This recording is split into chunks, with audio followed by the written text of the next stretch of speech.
Call to order the Ironton City Council meeting of December 8th, 2022. With our for our invocation tonight, we have Pastor Sally Schisler, correct? Great. Sorry. With Christ Episcopal Church. If you would stand for our invocation and remain standing for the Pledge of Allegiance immediately following. Let us pray. God of justice and mercy, we thank you for the gift of life and this opportunity to serve the people of our city. Help our leaders act with character and conviction. Help them listen with understanding and goodwill. Help them speak with charity and strength. Give them your truth. Remind us all that we are stewards of your authority. Guide us all to you, leaders and children. Help us see the humanity and dignity of those who live with us and to treat all persons, no matter how we look, with the reverence of your creation. Finally, Father, renew us with the strength of your presence and the joy of helping to build a community worthy of the kingdom. We ask this in your name. Amen. Thank you, Pastor. I pledge allegiance to the flag of the United States of America and to the republic for which it stands, one nation, under God, indivisible, with liberty and justice for all.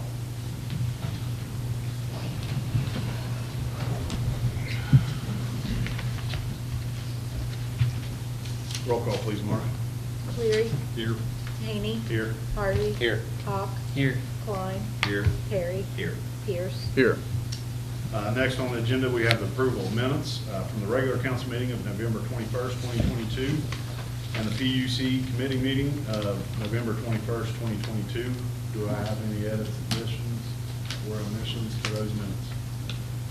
Those minutes will stand as approved. Next up, we have audience participation. If you'd like to address council, please step to the podium, state your name and address, and you will have 5 minutes to state your concerns to the council. Good evening, council members. My name is Craig Gallion. I'm at 4097 Woods Ridge Road in Portsmouth, Ohio. I work for Compass Point Housing. We're a private, non-clinical, non-profit provider of recovery housing in Adams County, Sauter County, and Lawrence County. We actually just have one house here in Ironton. We're non-clinical, but we collaborate with local treatment partners to provide recovery housing for their clients. And all of our properties are certified through Ohio Recovery Housing, or ORH. I also sit on the board of directors for Ohio Recovery Housing, and I'm a certified peer surveyor of recovery housing throughout Ohio. I just have a couple of comments real quick and then a question. On agenda item 2274, resolution supporting House Bill 632, I commend the council in recognition of this important legislation as it addresses the need to uphold set quality standards for all recovery housing operators in the state, as well as creating a registry for recovery housing. As stated previously, we already comply with the guidelines of this proposed legislation, as our recovery home is already certified through Ohio Recovery Housing. Second, though, although we only have one location in the city of Ironton, I'm very appreciative of the city's engineering and zoning departments and our ongoing working relationship with them.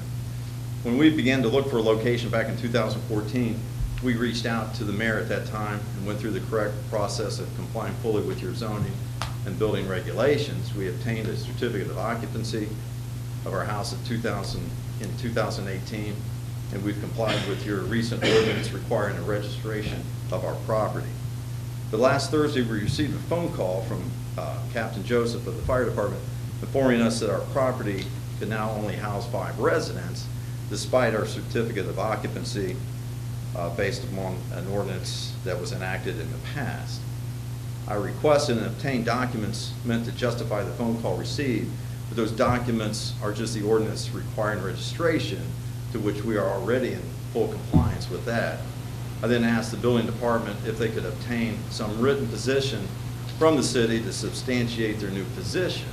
So we're a little bit confused about the position of the city relative to our house that is in a business zone in compliance with what we were told was the zoning and building requirements. So there, I guess what I'm really asking, if you can respond to that, is is if you have knowledge of this action and if the city intends that this action include our location, or for that matter, any other group housing located already in operation, which properly obtained a license and certificate of occupancy. So that's my question number one. So I'm a little bit confused as to the application of this phone call. Then also, if that is the case, then we would request a reasonable accommodation exemption to continue our operation with a certificate of occupancy that we obtained for 16. That's really all I had, so, thank you. Does anybody have any response? Nate, go ahead. I'm sorry, Craig, can I get your last name? Gullion, G-U-L-L-I-O-N. I think, I'm sorry, our solicitor's not able to be here this evening. They're at a conference for their profession, for prosecutor. But with our codified ordinance, we had a definition of a family as no more than 5 unrelated people living in one dwelling. So there's a definition for that in our codified ordinance as well with the definition of dwelling. So I think that's, and I'm not, I haven't seen what Mr. Joseph gave you or anything like that. So I'm just kind of speculating what he may be referring to as that is a single dwelling and 5 people able to occupy that location. Yeah, I kind of understand that, but back when we looked for a property, we sought the city's approval as to where we could operate, you know, with more than 5 people. And we were clearly told we had to be in a business zone. That's what they told us. So that's why we are where we're at. The thing about that is the residential use, what it states right here, residential use in B2, same as specified in resident R3 district, that's residential 3. So what happens is, in one dwelling unit, you are allowed to have 5 people at that point, right? So if they told you you could have more than 5 residents in one single dwelling, then they were wrong at that time. And what Okay. we found out is in the past, some things weren't, maybe not followed through well enough, but and it's always been 5. Now, we have some legislation that took it down to 3 per dwelling. But what it is, well, I don't know exactly where your business is located. Where's it at? 221 North 5th Street. 221 North 5th.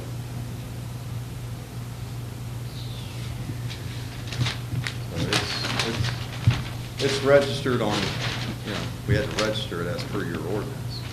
221 North 5th. 2 blocks west of Center. What is your occupancy rating? 16. 60? 16? 16. Right. So you would be in B3. Right. So we have correspondence, though, from the city at that time that says that's where we need to be, the B2 or B3. So I guess what I'm saying is we took, and I hear what you're saying. It's like if that was the ordinance prior to. Are you registered? Yeah. So 221 North North 5th. 5th. Sixth.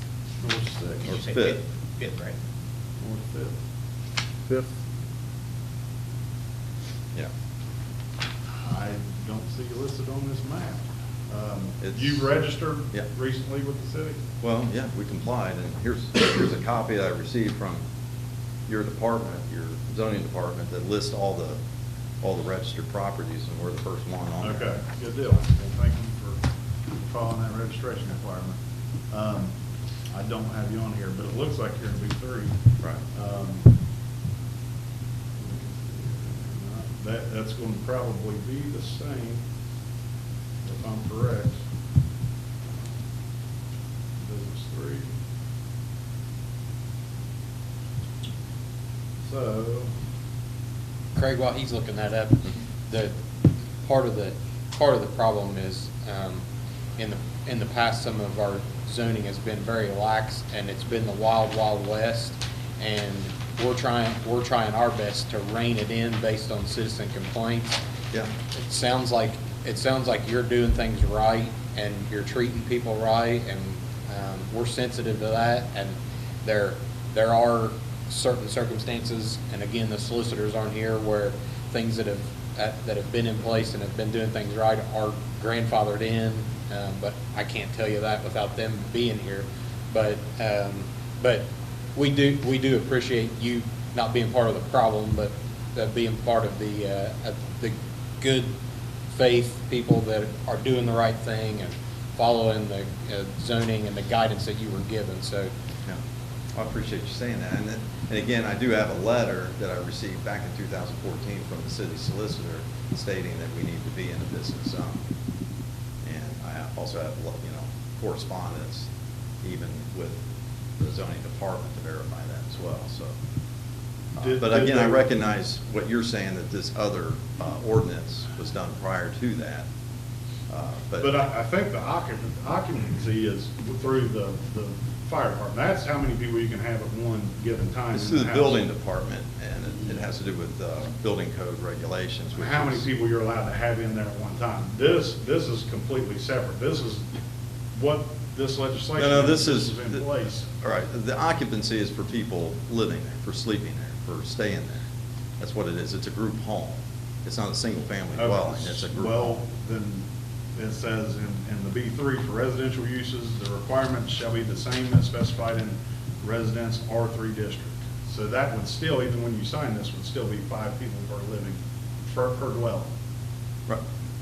I'm not going to argue what you're saying there. I'm just saying that the city, at the time when we inquired to purchase that property for the purpose we was going to use, told us that we needed to be in a B3 for people that had more than 5 people in it. If we had 5 or fewer, we could operate in a R3 or a residential zone, according to the city at that time. We, Per of course- dwelling unit, per dwelling unit. Right.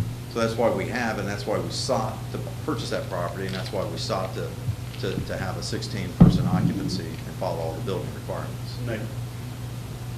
Again, I apologize, our solicitor is not here tonight, but Craig, could I ask you, would you be able to put that, your question in writing, Absolutely. and attach the copy of their response to you from 2014? Sure. And could you possibly deliver that to the mayor, possibly the mayor's office or the zoning department's office? And then we'll see that it gets a response from the solicitor. Would that be possible? Yeah, And then they absolutely. can Yeah. get back with you. I think that would be I'm going to kind of defer to them. They're the experts. I would like to get their opinion on that if possible. Right. All right. I do want to reiterate what Craig said. I appreciate you, wanting to play ball by the rules. I really do. Being on the registry, that shows that you're, wanting to do things the right way. And it's not that, as a whole, we understand there's a need for this, but we also have to take into consideration the well-being of our residents. Hey, we fully understand that, and we would share that. And obviously, we stand on the side of having standards and quality standards for our houses, because our residents deserve that. And so, yeah, I'm on the side of quality standards too, and that's why we do what we do, and other people do, is they go through what they see as the correct and legal correct process of seeking the city first, and then going through the right building codes and complying with that. So we felt like we did everything that we needed to do to gain our occupancy of 16. By you going and asking what zone should I be in, and I mean, that shows you're willing to do the right things. And, like I said, this is a bad meeting for neither one of our solicitors to be at. They had obligations through the state that they had to be And I at. don't hold the fire department and those people responsible for that. They're just trying to follow up on what they felt the city wanted them to do, is to reach out to us. But I don't really feel that application applies to us, because we are in a properly zoned area with a proper certificate of occupancy and all the safety precautions. So I don't feel like that really should apply to us.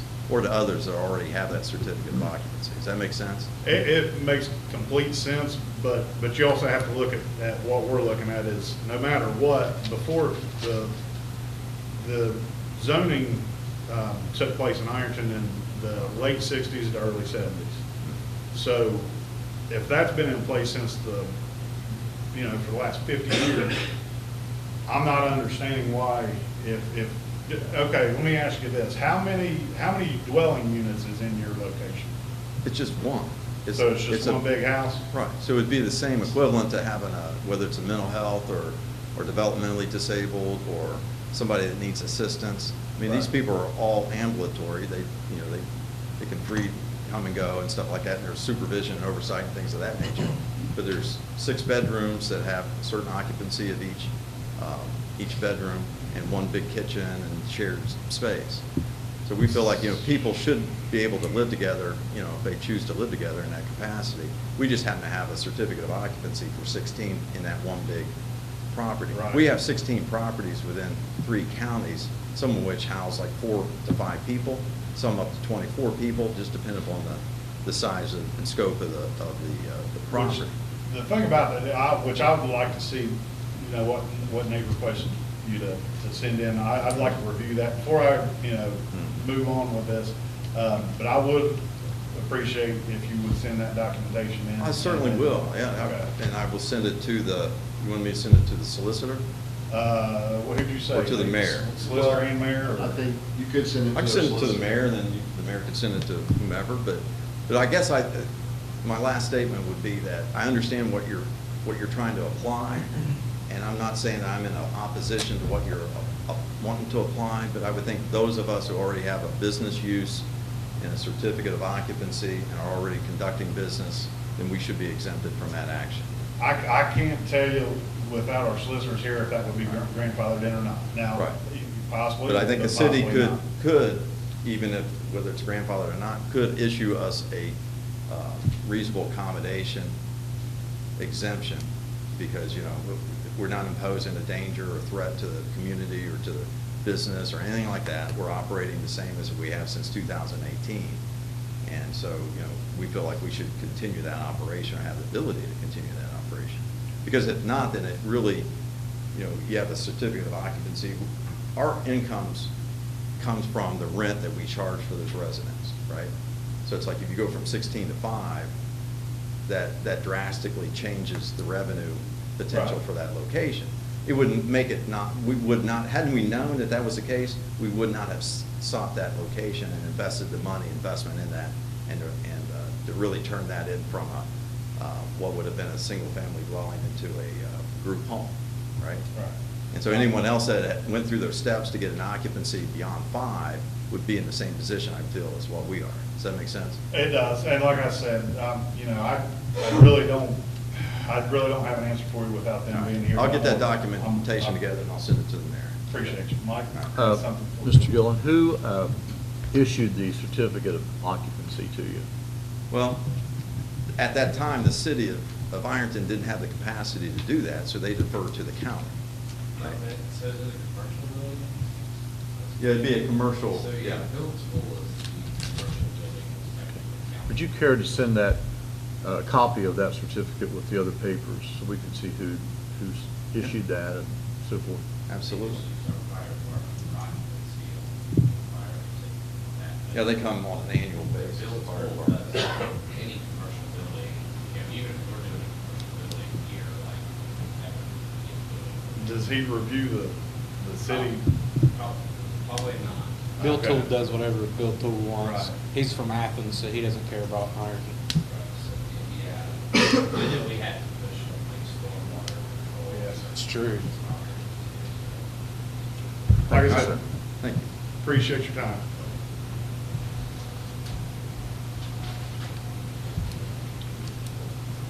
Hi, How are you? I'm David Lambert. I'm a local pastor in Ironton, and I'm the CEO of Mended Reeds. We've been providing residential care in Ironton since 2002. I'm a Kitts Hill, Ironton resident all my life, and I too want the best for the city of Ironton. I applaud your efforts in the August resolution where you were trying to resolve some clear and outstanding problems regarding our industry in residential areas. And we made a few accommodations at that ordinance, and we think it was a good change. We think the community is safer. I think you accomplished what you were trying to do. I personally, since we opened operations in 2002, I have had the standard, we don't do billboards, we don't do flashy signs. Our job is to make our neighbors like us. Our job is to fence our congregate areas so we have privacy for our residents, and we're not a disturbance for our community. We don't allow people to stand out on the sidewalk, congregate, smoke. We have dress codes. I want to drive down the city streets and I want to see an appropriate Leave It to Beaver type setting as much as anybody in this room. So we are not at all antagonistic towards your efforts. We applaud your efforts, and we want to see only the players that behave that way be welcome in the city. With that said, we have concerns over the contact that we had on Thursday as well, because we were under the impression, as over the years, we've worked closely with the fire department, and in 2001, we even got a letter of support from the city as we were applying for an empowerment zone grant in Huntington, West Virginia, to open up our first house on 8th and Vernon. And the city backed us and supported us and said, this is a good thing. We're glad you're here to help. Now, we changed our clientele in that time, and the reason is we had boys in that home. And everybody was very sympathetic to helping children who couldn't make it in foster care. And we like working with that population. The only problem is children are harder to manage than adults are, because when they get mad and have tantrums, sometimes they run across the street. And because we were concerned about our relationship with our neighbors, we secured property outside of Ironton because we wanted to have a program that would be well received in the community. We then put adults in recovery in that same house. We purchased 2 houses adjacent to us. We have a 3-building complex right there on 8th and Vernon. Everything is fenced. Drive by right now, and if you see somebody sitting in a chair outside smoking a cigarette, call me. We care about the community. There are some concerns about applying the 3 or 5 bed. Thank you for understanding the grandfathering clause. We appreciate that. But even at 5 beds, what you may or may not know is that restricts the type of program we can design. Not because it's financially beneficial, but we operate at a higher level of care in 4 of our houses.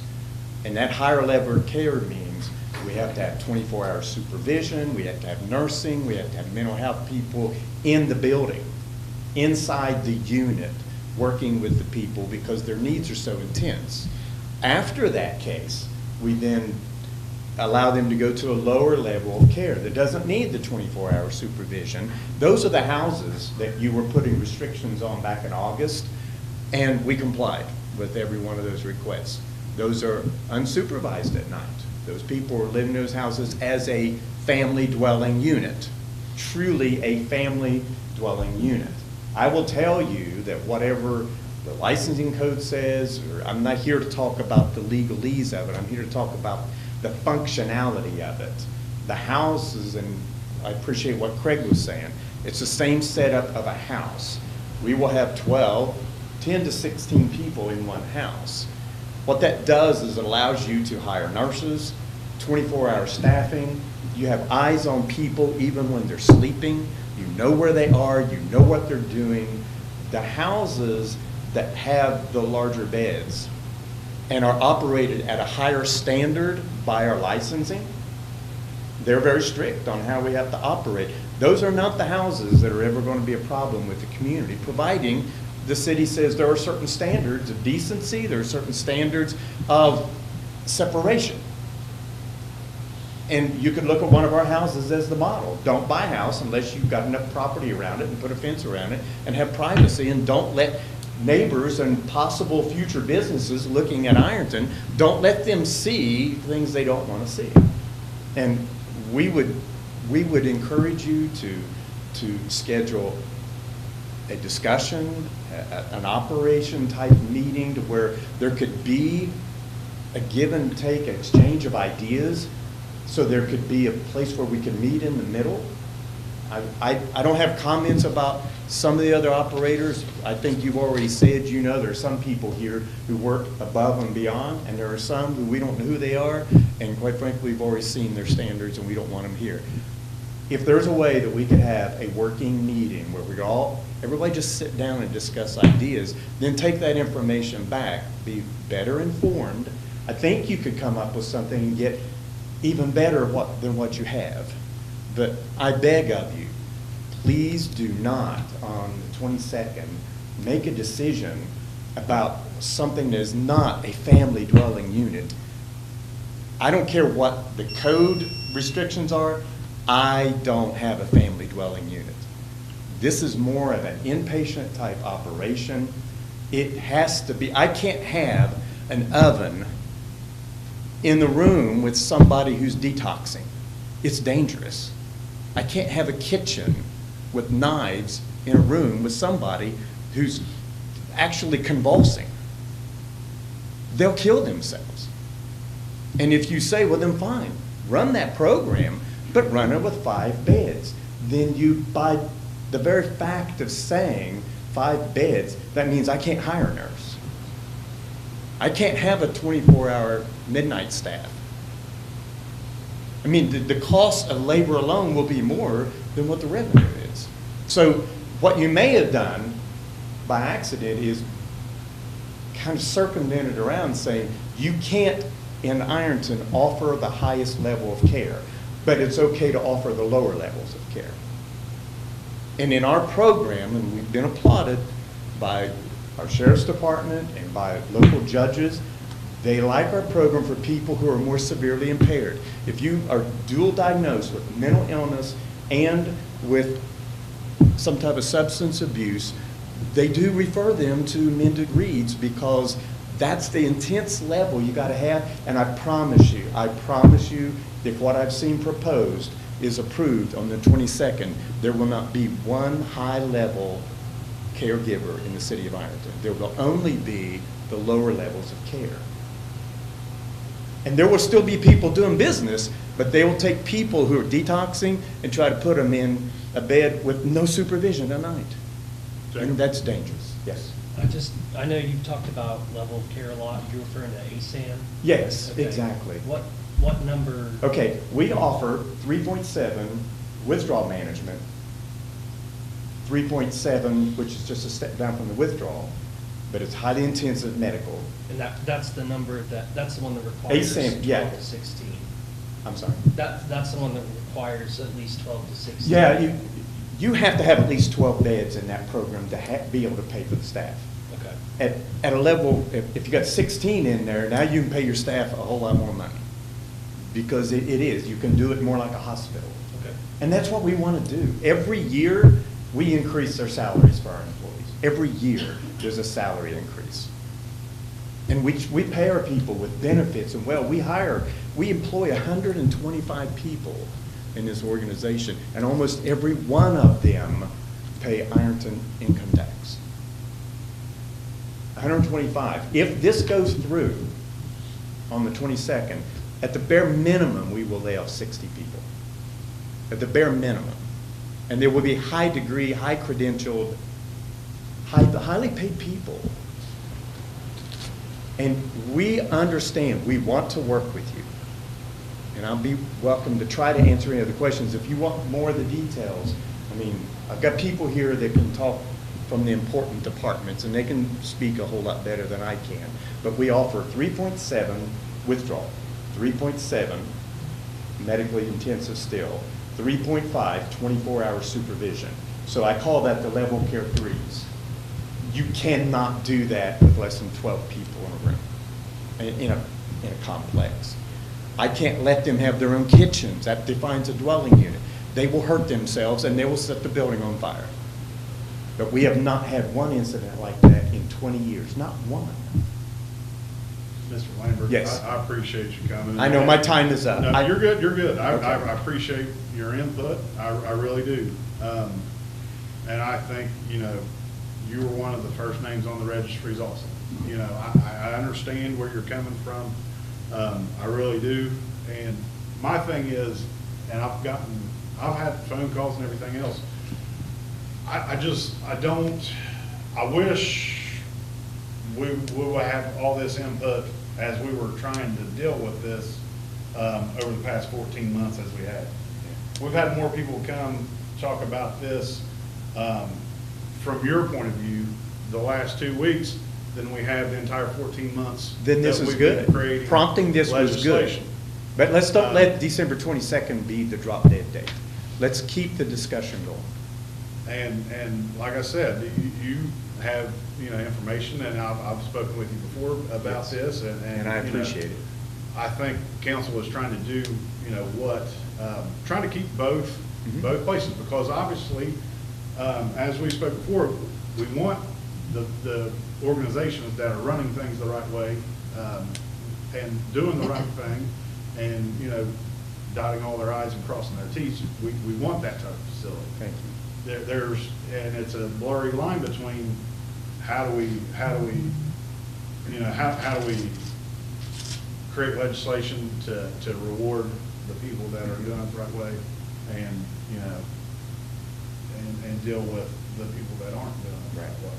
And So I I appreciate think, you know, council's very conscientious about, obviously, you know, we don't want anybody going out of business that's been doing things the right way for 20 years, you know, so I think council will be conscientious about that, and we also have to look at the complaints that we've gotten on, you know, some certain facilities. Okay. So, Yeah. I do appreciate you, Right. you coming in and speaking.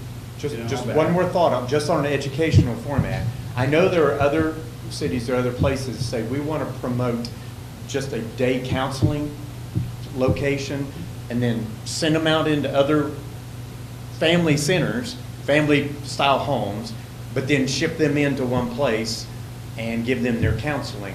That's the places that gives you the downtown image you don't want. We wish we didn't have any congregating place. We think people are better off spread out.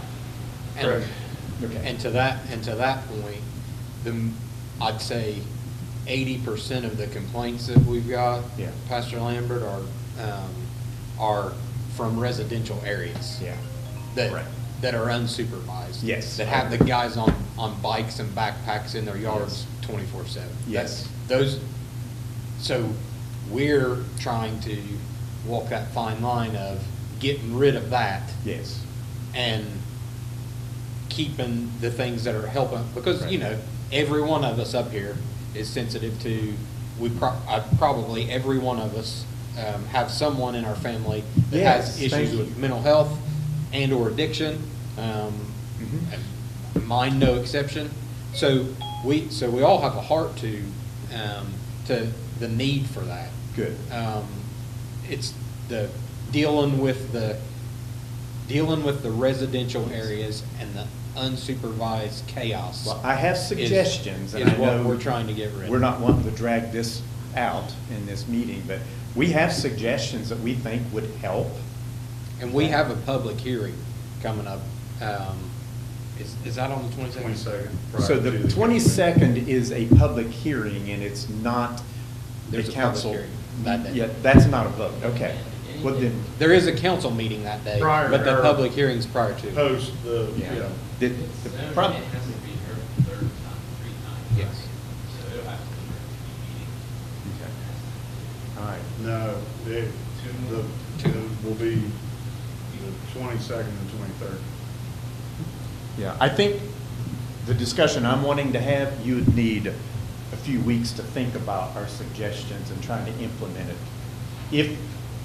if there was an opportunity to revise the language in a way that, and again, I'm careful, I know I'm being recorded, and I'm not trying to say that I have something that my permit doesn't say I have. But when I think family dwelling unit, I'm thinking of an apartment or a floor of a house. That is not the buildings I'm talking about. I'm talking about shared bedrooms. We intentionally have one congregate eating because by license, I have to provide their meal. I mean, what you have written, I would have to pay somebody to walk in every apartment and help them prepare a meal, and then go to the next apartment, help them prepare a meal, that's why we wouldn't be in business.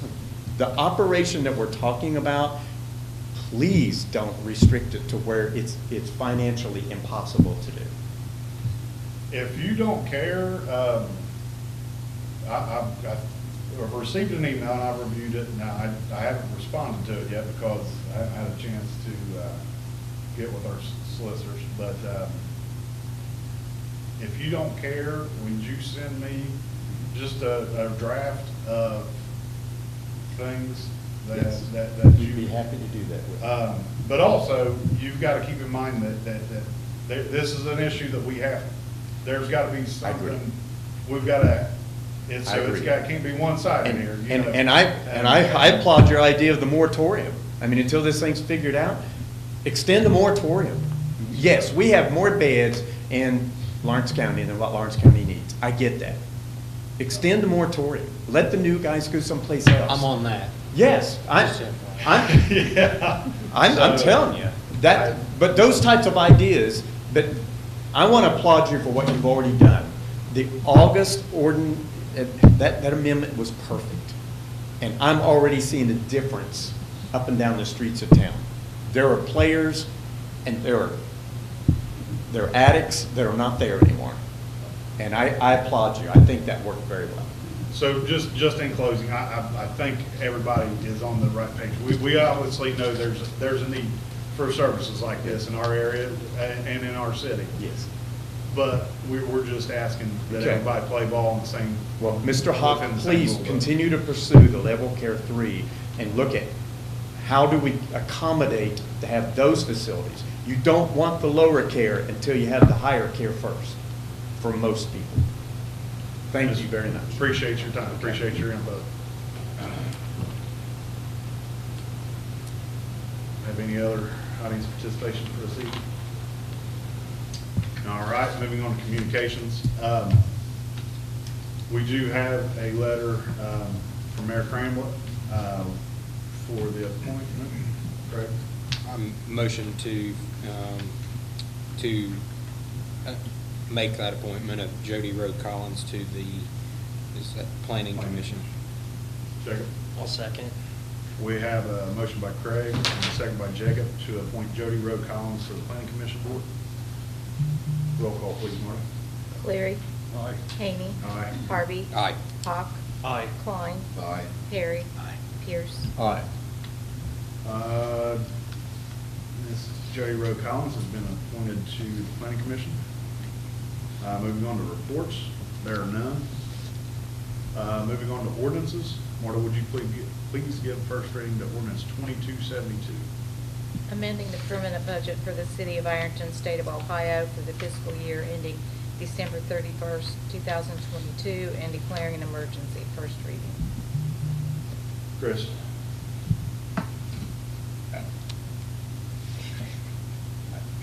You good? Nate?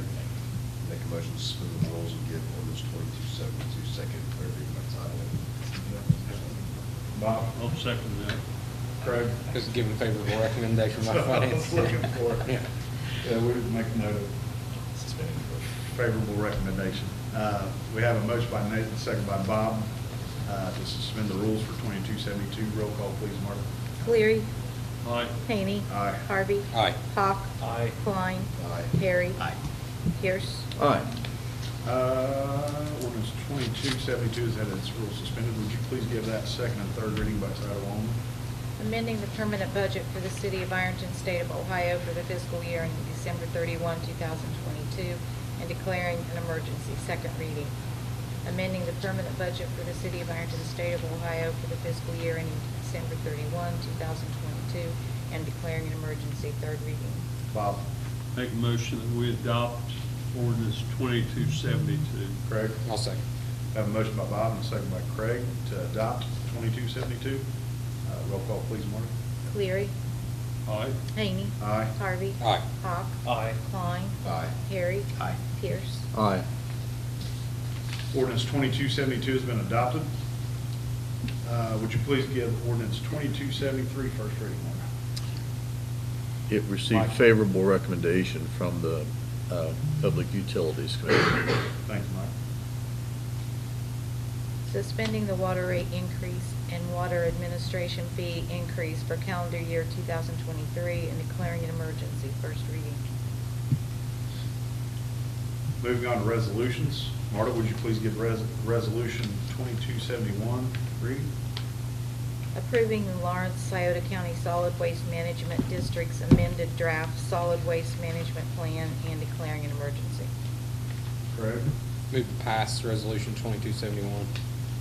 Bob? Second to pass resolution 2271. I've got a little bit of discussion on this. For anybody that may be unfamiliar, just maybe some clarification. What this resolution is about is trying to help the Lawrence and Scioto County Waste Management have a location within the city of Ironton to allow for recyclables to be in one central hub. There's a lot of positives that come along with having a center of this like this in the city. Residents, as long as they are active and have their, the way you described it as what, Mayor, it's like a pass, I don't know, is it a passcode or a voucher that you're able to access, and it's a fully monitored location, and you can take your recyclables down there, and possibly they're working on also possibly putting in a place that you can take grass clippings, leaves, and things like that. So I think all in all, this is a very good program and location that we have within the city. So, anybody else? Good. All right, we have a motion by Craig and a second by Bob to pass resolution 2271. Roll call, please. Cleary. Aye. Haney. Aye. Harvey. Aye. Hawk. Aye. Klein. Aye. Harry. Aye. Pierce. Aye. Resolution 2271 is passed.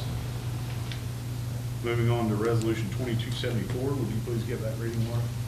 Resolution supporting House Bill 632, currently pending in the 134th General Assembly. Craig? Just discussion. Discussion. I called Brigham to ask him if he could give me Cliff Note versions of this, because it was like part English, part Spanish to me. Because without context, it refers to other sections that we don't have. And so he asked that I ask the people that sponsored it if they could give me a rundown. So either one of you guys. I sponsored it. This is sponsored by Representative Baldridge, and it is to have the Adams Board kind of oversee the recovery housing in Adams, Scioto, and Lawrence County. I think of the trial, but at least in those counties, those facilities have certification from one of a few, we'll say, licensing entities with the state, Ohio Recovery Housing, OMOS. There's some other ones listed just to ensure a higher standard of care for those residents that require licensing, require inspection, and so forth. So More specific question, Nate, do you know, so is the stuff that's underlined, is that new additions to existing Yeah. legislation? Yeah. Okay. And what's attached to the bill, everything that is not underlined is what's already included in Okay. ORC, and then what is underlined would be amended for that section. Which outlined what you're talking about? That's correct. Which included OMOS and Oxford House and National Alliance for Recovery. Those are all options for them for certification.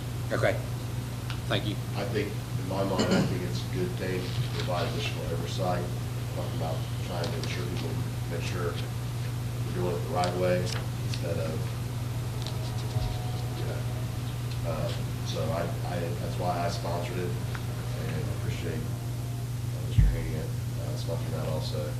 I would like to note that in the resolution passed, instructs the clerk to send a copy of the resolution to Representatives Baldridge and Stevens following this ordinance.